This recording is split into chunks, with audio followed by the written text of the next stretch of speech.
Okay, this is a little ScreenFlow tutorial of the tools that you'll be using starting in the spring semester of 2010 to work through geometry. We're going to be learning constructions, proof by construction, and we're going to try to do a little collaborative work together.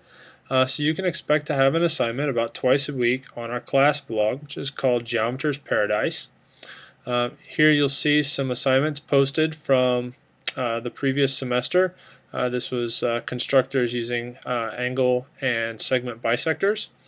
You'll read this and then you'll perform a reflection using one of the class blogs, which will be located over here in the links section of the main class blog. So when you click that, you'll come to your home page where in the upper right hand corner there will be an option that says New Post. You'll click New Post and you'll create a new blog for your a specific class assignment. Now a lot of times that assignment is going to require you to use an application called GeoGebra. GeoGebra is found here at www.geogebra.org, and you access it by clicking the download button, which brings you to this web page. You have three options: Web Start, Applet Start, and Offline Installers.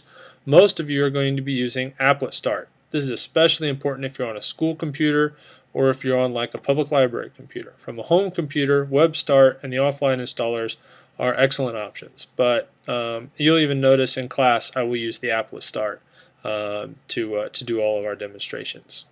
So after you create your construction in GeoGebra, and that'll look something like this. This is a copy segment. What I did was draw a line segment, and then I drew a line, and then used a compass tool to measure the length of the segment and then copy the length of that segment onto the line that I drew. Then I turned the circle and the original line into little dotted lines so that we could see the actual effect of the construction. When you're finished with this, you'll go back to your class blog, and that's what you see here. These are posted constructions from students from last semester. This is a this is a bisect angle construction right here. One of the other things you'll do in class is to play some math games. This is mangahigh.com. They've got all kinds of stuff to build your algebra and geometry skills, including Prodigy, Algebra Meltdown, Bidmus Blaster, Ice Maybe. This one's popular. Pyramid Panic, which is a big one for us. Flower Power, which is probably the worst game on the site. Transtar will teach you an entire chapter from your book.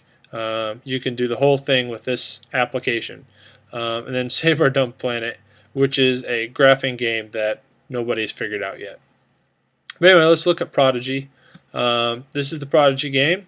I've got it set up for a lesson on the angles of a quadrilateral. So if we play now, it just says here, and asks you these questions.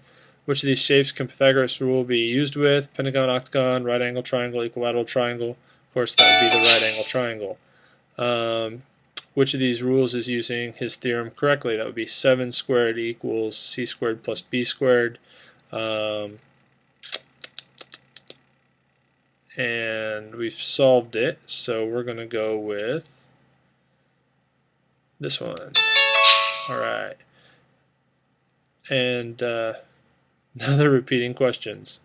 Alright, well, anyway, that's your Prodigy game. And here's the other game, Pyramid Panic, which has logged out. Alright, play, easy, starting the level. Alright, so you've got this mummy, and he's fleeing from this skull-headed dog creature. This represents the length of one of the sides of these shapes. You have to identify the correct shape, and then you drop it to build a bridge to run away from the monster and pass through the levels. The first levels are all isosceles triangle theorems, equilateral triangle theorems, radii and diameters, perimeters, and so forth, while the latter levels have Pythagorean theorem and some trigonometry ratios. So this is a pretty effective game. You get lots of repetitions. I like it. The kids last semester liked it a lot. You guys are going to be playing this one especially as you build your knowledge base for geometry up. All right, and that's what we have for the tools that we're going to be using. At least some of the tools we'll be using to start next semester.